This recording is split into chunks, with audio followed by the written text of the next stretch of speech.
Hey YouTube, today I'm going to show you a motorized version of this. Basically,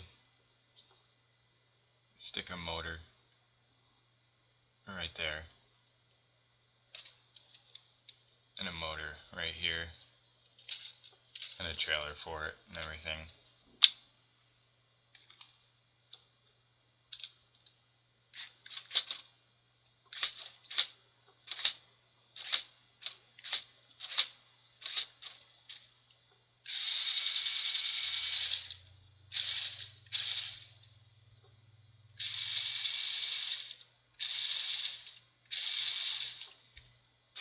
It doesn't come with this size tires, but I wanted to put it on because I made a trailer for it.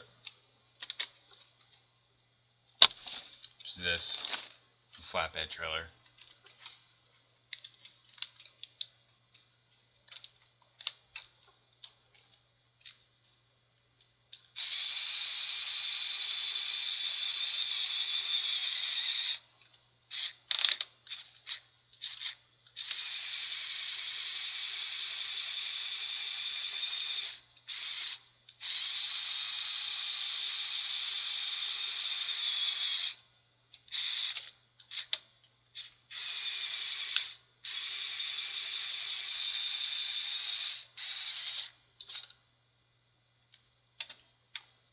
And that's it.